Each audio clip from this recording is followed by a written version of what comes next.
Muhoozi mwongeddeko miliyoni 2. Njagala mutwe gwa Muhoozi ezo miliyoni 5. News amawulire hasi malungi agava wali mu State House wetugerera saawa zineno Jeno Muhoozi Kainerugaba mulooza ebintu ate tabyekwatidde mu nagamba tino His Excellency Robert Kyagulanyi yaddako kubanga mususse kubeera nga mumukanga kanga video yonna njikuletedde mu maaso awo tweets ina kubanga ambi kunyonyola gwe munankyukakyuka eno video yiye msikiwantino ojibuuka ojja kufunamu ekyamakulu naye nga gwatana subscribinga era nyongera no kiza ino video ngabere nkola yaffe mujimpeleka like amen kaso tambula katukire bonna banjagada kumanya kweno information naddala abana ba people power our power musembereko waneno nakuholwa lero wali ku Twitter handles ez'omukulu Muhoozi Kainerugaba avuddeyo na postinga nagamba ntino atubedde kubeeranga awamba Bobi Wine sina muwamba buwambi agenda kubeeranga naye amuyigiriza olunyankule nga we yayigirizaani nga we yayigiriza omukulu Eddie Mutwe eno video njagala tujiwa obudde wano nyine ogenda okakasiza ddala ntino Uganda it is a military ruled country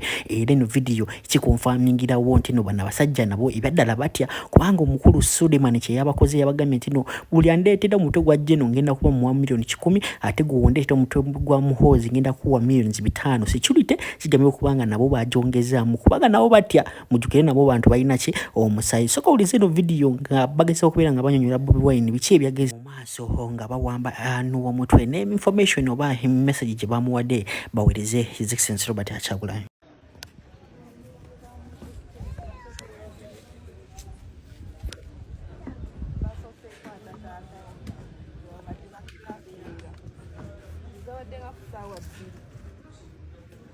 Bamaze okukwata dadi wanuwa ne bamuleeta ewaka ne bamugamba twagala mutabanyiwo wotamuleeta tujja kukuba oba tukukuba essasi ofe ne bakokinga emundu kati oliwo mukutya ennyo tajjukira mulwadde wa pressure abadde talina kyasobola kukola kirala n'abaleeta waka era abasajja ne bayingira mu nju ne bajjamu Noah ne bamutwala nze nabadde naaba naye abasajja bamunoonyeza paka mu kisenge gye yabadde nga nange gye ndi bwereere naye ng'obabuuza mumutwala wa teboogera bambadde bimasiki kati ono mulala ye teyabadde talina masiki amusajja yabadde muwanvu munyarwanda nga namulabye bulungi ye teyeebiseeko feesi yadde era olwamututte nga nuwa tebamukkiriza kwogera nakukola kintu kyonna okugjako kye yakoze kyabadde kimu kwambala ngoye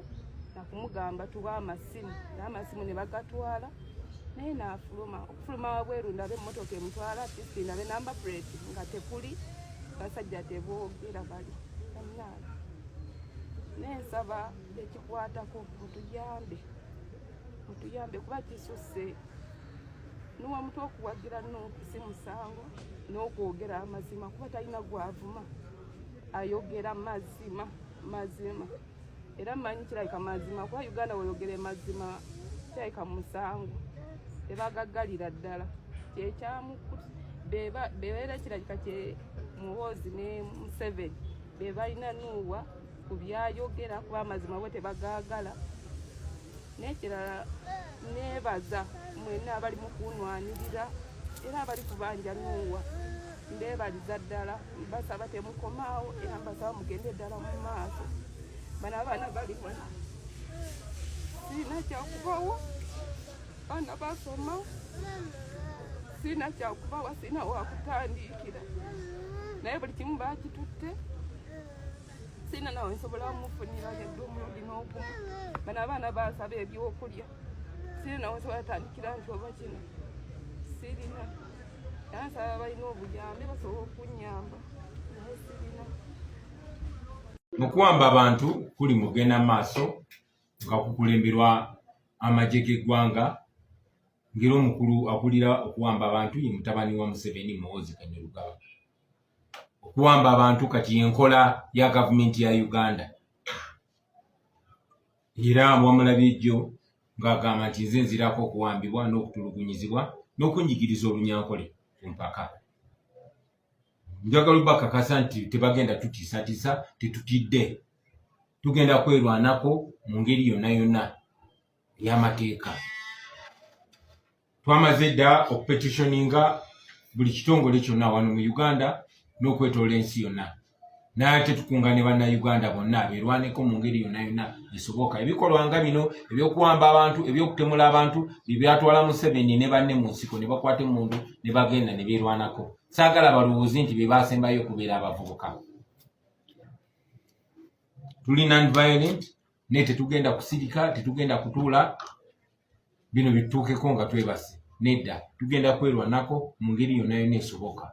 Assalamu alaikum wa rahmatullahi wa barakatuh. Amanya n'eddoboozi Haji Abudu omusomi w'edduwa. Nkola ku nsonga ez'enjawulo, emirimu nga gikutataganyeko, ebyenfuna byo nga bidobonkanye, ne oba oli bweru wa ggwanga emirimu gyakucankalanako. Jangu kusomere ku dduwa. Okuva edda nedda edduwa zaabaawo, edduwa zisomibwa, omuntu n'oterezebwa mu mbeera yonna ebadde ekusibyeko akanyaaga. Nina ekyoto kye nsobola okukumira wadde oli bweru wa ggwanga nga toli kumpi wano n'ofuna omukisa ogwo nawe n'osomerwako ku dduwa nga nkuteddeko n'akabaani. Allah ajja kukusaasira, ajja kukwanukula. Kuba ku nnamba yange y'essimu 0752 44 71 56 ne ku WhatsApp kwendi mpereza obubaka sobolo okuyamba. Assalamu alaikum wa rahmatullahi wa barakatuh. Fucking crowd. Okategedde. Ono babayita Lucifer Nation in a fucking bombo clad crowd. Anabi azoku babuusa. Nga bulijjo era aba asonze. Kati Bobi Wine alina post yakoze post 2. Alina post yakoze n'agamba nti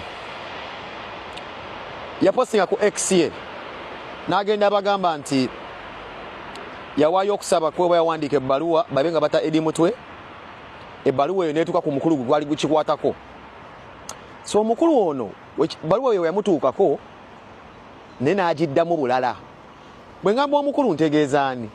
Ntegeeza omukulu afuka ku buliri bw'aba anywedde ejjuule n'awandiika ebintu ebitakwatagana, anywa ebyengenge ebitakwatagana ebiyiseekeyo mu balakisi gy'asiiba ng'ali embizzi. Ntegeeza omukulu oyo asiiba abongo otanga anywedde ejjuule oba kaseese. Ebbaluwa eyo yamugwako, omukulu oyo n'agamba nti ne n'abaddamu. N'addamu n'abagamba nti saagala kuddamu kulaba nga mumpereza ebibaluwa bino eby'ekisiru. Bw'okuba bino ebibaluwa eby'ekisiru mwerabira mbu twabawa obulamu. Quote. Omutamiivu yagamba nti twabawa obulamu. Wano nno bannange mulina okubeera nga mwegendereza waki Bobi Wine apostinga ebintu bino. Bobi Wine apostinga ebintu bino lwa nsonga zino wammanga. Alina wayagala okubalaga ebintu ajja bibannyonnyola. Naye nze mu luzungu olutono lwemmanyi ngezaako okujja oposti ezo nga wazipostinga tuzireete wano tuzibageko. Lwaki Bobi Wine ajja okuextractako akamuhoozi ng'agamba nti twabawa obulamu? Agezaako bbaga bannange muzuukuke. Tuli mu nsi yammwe gye mwazaalibwamu gye musuubira okuwangaliramu n'okubeera nga mugenda kufa muleke abazzukulu n'abaana. Nga mulimu akabondo bakakundika abantu abatwala obulamu n'abagaba. Omuntu okola statement nti twabawa obulamu aba ategeeza nti we have the right to take and give. Bannange tulina bakatonda b'oku nsi. Tulina omukulembeze w'amagye nga asobola kukola statement n'agamba nti no, I gave you life. Kiba kitegeeza asobola okutwala. Ye Uganda gye mwandiyetaza okubeera nga mulaba nti omuntu asobola okubeera nga yeepotringa okubeera nga is the creator.